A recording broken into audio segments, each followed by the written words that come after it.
for what we use. So it doesn't make an economical difference. But of course, if you think about not sustainability, but producing your own energy, this wouldn't work, right?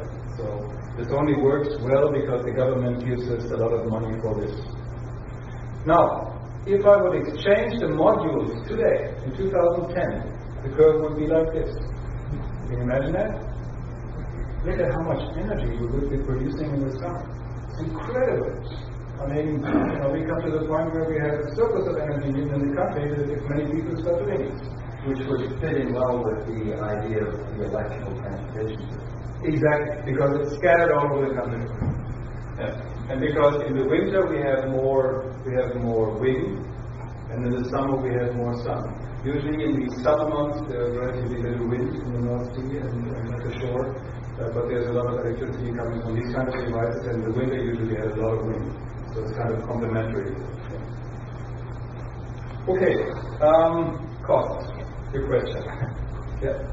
Could you say the area of each panel? Or the size of each panel? The panels are 68 times, they're 66 centimeters. So they're 0.6 something square meters. I don't have the exact figures in my mind yet. I even have them on the computer. So, 2004, we did the insulation, the windows and the roof. That cost 42,000 euros. I don't know what that would cost here, but that's the price in Germany. And we get a government grant for that for 4,000 euros.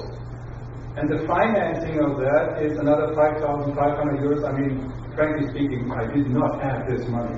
I had to go to the bank, right? So, unfortunately, I had $140,000 just out of my pocket. So we went to the bank, but the nice thing about it is you get a relatively good, you get a decrease on the interest if you do this kind of thing from the German government. So you get a grant, 4,000 euros, and you get a decrease of the money, and it's easier to get the money. You don't have to go through the same kind of procedure to get this money, because if you say, I'm building a renewable energy system, I don't have to have the same kind of safety for the bank. Right? So it's a little bit easier to get that money. Presumably the government guarantees that instead. I don't know exactly how it works, but yeah, something like that. Yeah. Not completely, but or let me take it this way. If you have a house, and like let's say you pay 80%, you pay 20% of the house out of your pocket, and 80% you get from the bank. Now, then you get a certain interest rate. Now, if you wanted to have the last 20% from the bank too, then that would be very expensive, because the bank would say, okay, I have a high risk here, I don't go to 100%. And this is what the government says, no matter how high you go, up to 100% of your house, or even I think you can go to 105 or 10%, I don't know the figures exactly. We will kind of guarantee you, and the bank has a less risk, and we have reduced interest rate. So that's how it works. So this totally cost 43,500 euro, which is $58,700. I took today's rate and not the rate of 2004, which might have been more reasonable, but that was too complicated. The photovoltaic system itself costs 27,000 euros. I have a 10 years warranty on the converter and a 20 years warranty on the panels. So 10 years warranty means they kind of guarantee me that the converter will probably break down in 10 years. So I have to buy another converter in 10 years, which is 2,300 euros right now. Financing was 3.5%, so the total cost was here. So we have 45,900 euros. But keep in mind, this investment is totally off the record. I mean, this is just making money. Because from this, I get my 56 cents per kilowatt hour guaranteed for 20 years. It's just, that's more or less business. I don't understand why not everybody that has a roof in Germany, but people just don't get it.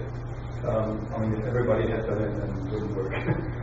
And the geothermal heating was 26,000 euros. We also got a government grant there of 4,000 euros. It was clever, I found out later on, to do it in not in the same year. If we had done it in the same year, we only have gotten the 4,000 euros a month.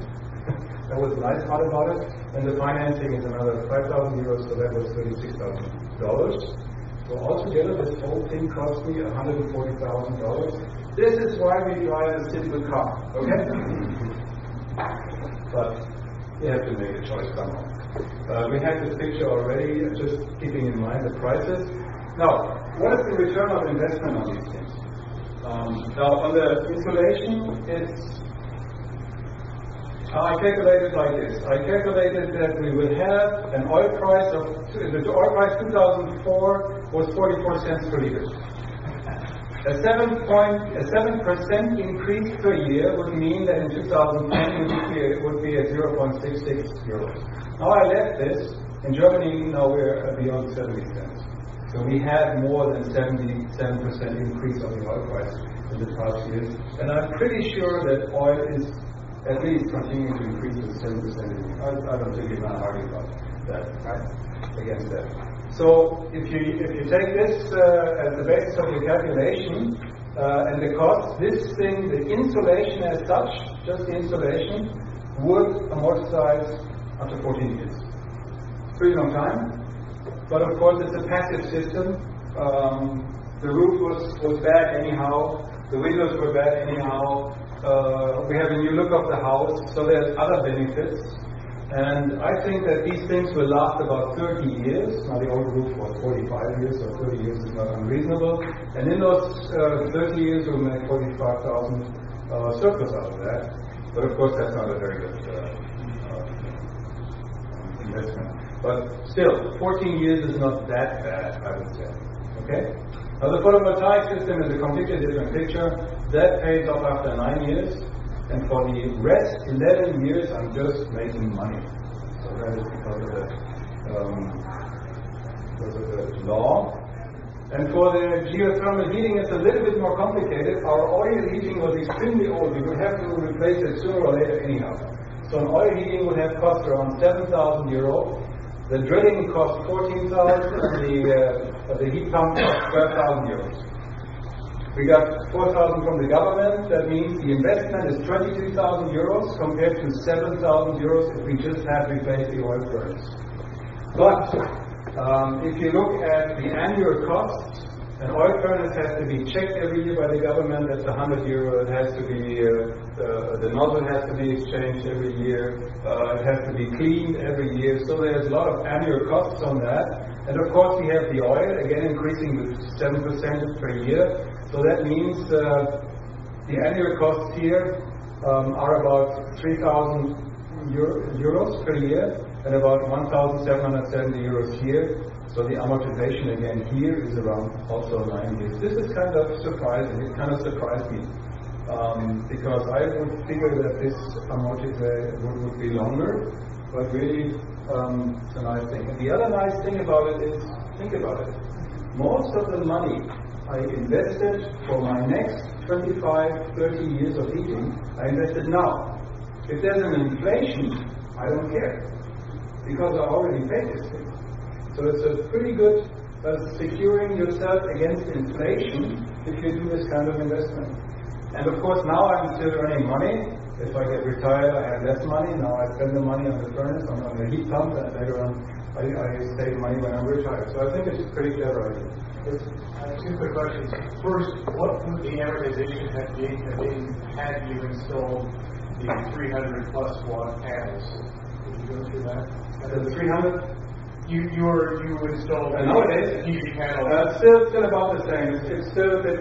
I mean, of course, the 330 watt panels are existing now, 2010, and in 2010 you get a much lower price for the energy. Okay, but the trade-off is about the same. I think it's still about 10 years. And what would did you estimate what the increased value to your home would be for having made this conversion? No. Yeah, that's what I said, new look and so on. I don't really know. I'm not an economist. I don't know how to calculate that. And I'm not intending to sell a house anyhow. So, yeah. But I know. Yeah, that's another thing we would probably have to come to the positive side. Yeah. But that would be kind of a difficult calculation because, the market and yeah. Okay. I was just going to say that one other advantage which might be hard to actually cost out of your heat pump is that it insulates you from oil supply in certain Oh, absolutely. I mean, this is why I did this in the first place, right? If peak oil comes, and I'm pretty sure it will come, well, we're already there. If the effect of peak oil hits, I'm going to be in pretty good shape. That's really the idea behind it. But it's nice that it also pays off relatively quick. Right? I mean, even if it would cost me more, I would have done it. No question about that. Okay, benefits of the heat pump are pretty wide. They're independent of oil. I'm quite sure that electricity prices are not going to rise as fast as gas and oil prices. I don't have to discuss it with you people, I'm pretty sure. It's a protection against inflation, and after 2024, the picture is going to change completely. I'll show that in a minute. Okay? We're going to pay basically nothing for heating the house, or close to nothing. No maintenance, no fuel ordering, small space required, no dirt, no smell, no these things. So the heat pump is just a nice thing, and you can use it for cooling. You have to order this with a heat pump. It has a cooling device also. Now, we don't need air conditioning as much as you do here in the summer, but it's really nice to have some kind of air conditioning. In the summer, it runs as a cooling device, but not actively, but it's just a heat exchanger between the 11 degrees and the ground and our heat. So it's not a real air conditioning, but it takes about, in a hot summer day, it takes about 2.5 degrees out of the house. It's very convenient. So it's also, you get that for free. It doesn't even cost any energy. So you're protecting yourself from climate change. Yeah, exactly. Well, and I don't need any heater anymore, though. Okay. And this is going to be the picture in 2024. And this is not dreaming or anything. I'm just taking the way technology is emerging. The way we use energy will stay the same, okay? We still have the same heat pump, we still have the same insulation, so our energy consumption will probably not change very much. These are the panels we have on the roof today. These are the panels that you can buy in the year 2010, right? Now, our panels have an efficiency of 9%. A good panel today has an efficiency of about 17-18%. That are these panels.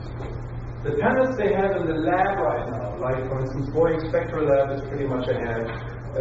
Lab in southern Germany is pretty much ahead. Boulder University has a good lab there. They're at 45% efficiency right now in the lab. That means, I'm quite sure what they have in the lab now we'll have on the roofs in 15 years from now. I'm pretty sure about that. So that means if I take the 40, I think I've tripped even a little bit less, if I take 40% efficiency and exchange my panels, this is going to be the energy that I'm producing, and this is the energy that I'm using. Now, if I would have an electric car, I would use something like this much energy for driving 20,000 kilometers a year. It would still be huge surplus. So my little house, one little house in Germany produces this much energy. 2024. Can you imagine that? Isn't that wonderful? How about if you were in Arizona? If you were in Arizona, I mean, come on. If you were in Arizona, you need the electricity during the day when it's hot and when the sun is there. I mean, can't be better than that. I mean, we're kind of on the wrong. We get the electricity on the wrong time of the year. In Arizona, you need it for air conditioning. You get it the right time of the year anyway. So that is much easier. So with the panels of 2024, where one of those modules will probably have about 720 watts in 2024, this would be our energy curve over the year. That means even in a strong winter, and the last winter was pretty harsh in Germany, and of course due to climate change, we don't have them anymore. But anyhow, we will not use any energy anymore. We will need the grid to pump this huge amount of energy in the grid, but we will be totally self-sustained, no problem. Yeah. I'm just wondering about this graph here in particular. Two thoughts across my mind. One is, if every household did this, then you wouldn't be able to do it because there would be no grid to support them. Each consumer of energy would be a net producer and have no market and you bankrupt the grid. No, the grid